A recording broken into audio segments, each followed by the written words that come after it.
आरो दा जोंनि बिमा बिफाया जोंनि गथ'फोरखौ बेसेबां दायित्व लादों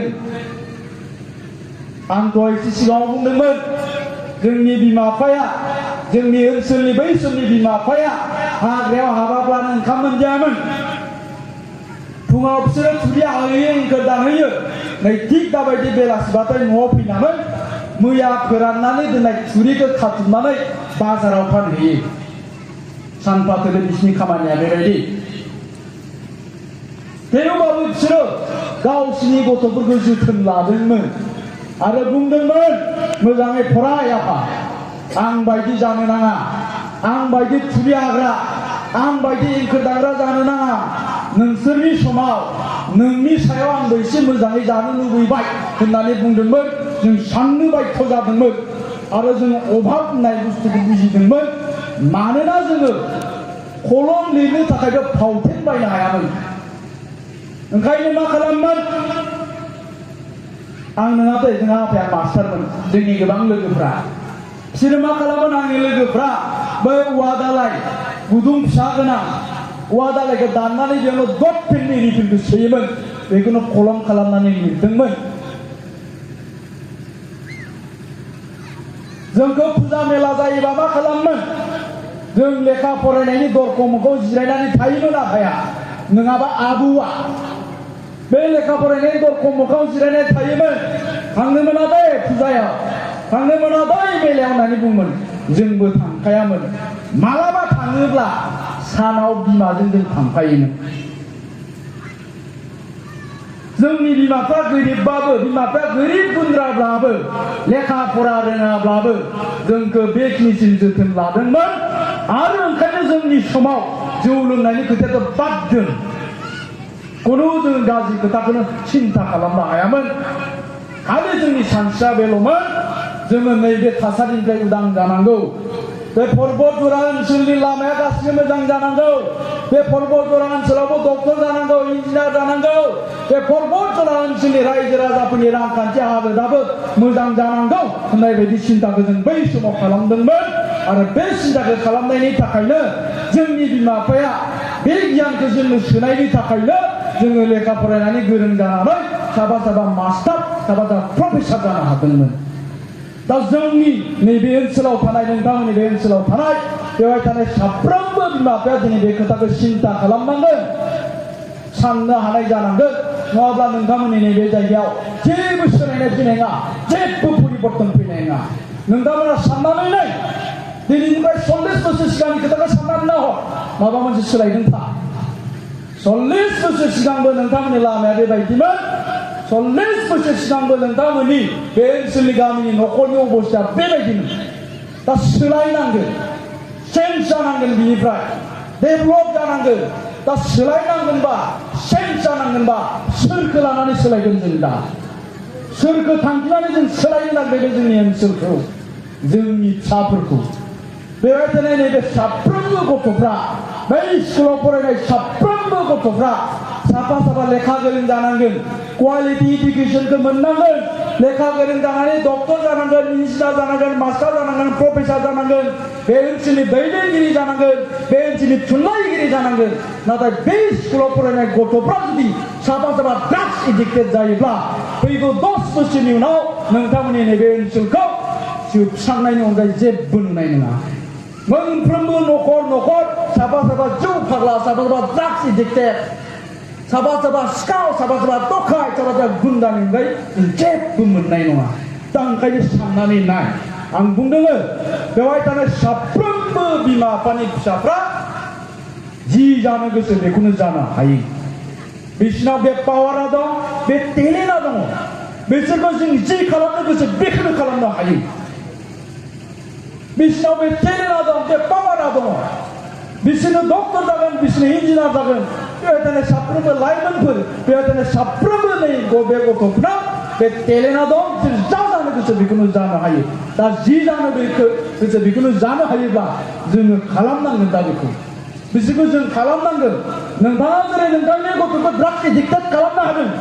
नोंथाङा जेरै नोंथांनि गथ'खौ जौ फाग्ला खालामनो हादों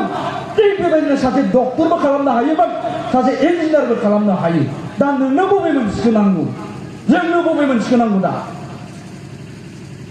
नङा होमबा जों बयबो सिन्था खालामनांगोन नोंथांनि न'खराव जुदि माबा मोनसे सोलायनाय नांगौबा माबा मोनसे परिबर्तन नांगौबा दिनै बेवहाय सोरबा थेला बोग्राया खामला हाजिरा मावनानै जाग्रा मानसिया सिन्था खालामदोंबा बा सिन्था खालामनो हायो जे आंनि फिसानि दिनाव आङो थेला बोलिया आंनि फिसानि दिनाव आं खामला हाजिरा मावलिया आङो आंनि फिसानि दिनावहाय मोजाङै जानोसै गंसे मोजां न' लुनोसै बे खोथाखौ जों बयबो सिन्था खालामनो हायो आरो बेबायदि जानांगौब्ला दा जोंनि गथ'फ्रा मोजां जानांगोन जोंनि गथ'फोरनो जों दा क्वालिटि इडुकेसन होनो हानांगोन आरो बिनिख्रुइबो बयनिख्रुइबो देरसिन बिबाना दिनैनि दिनावहाय जोंनि गथ'फोरखौ जोङो गियानिबो खालामनो हानांगोन दा जोंनि गथ'फ्रा मानो थाब थाब आखल गाज्रि जादों क्लास 7आव फरायनाय गथ'आ मानो गाज्रि जादों दानो क्लास 8आव फरायनाय गथ'आ मानो जौ फाग्ला जादों दानो क्लास 9आव फरायनाय गथ'आ मानो ड्राग्स एडिक्टेड जादों मानो हिनजाव फाग्ला जादों दा बेखौ बिजिरना नायबा जों बेखौनो नुहुरो दहाय एसे सिगाङाव बुंलांबाय बेखेवगिरि बिथाङा 3 बोसोर जानाय बोसोरसे जानाय बोसोरनै जानाय गोरलै गथ'खौ गारनानै बिमाया गुबुन हौवाजों खारफालांनो हायो मानो एसे जालाय जाब्रे जादों जोंनि आइजोफ्रालाय जोंनि दिनैनि आइजोफ्रालाय नङा होमबा बै मादै मोननाव सों बै आयं मोननाव सों फिसाया माबायदि बिमानि गोरबोआ माबायदि बे बिमायाव मा गोरबो दंबावो बे 6 मास जानाय गावनि गोरलै गथ'खौ गारनानै बै केन्देला बायदिजों खारफालांनाय नों हायोबा हायोना मादै हाया दा जोंनि बिमानि गोसोआ जोंनि बिफानि गोसोआ बेबायदि जाबायब्ला बिनि फिसाया बहा मोजां जानो बिफा जोलै फिसा बिमा जोलै फिसा जाखागोन फान्थाव बिफाङाव आपेलनि फिथाइ थायगोन नामा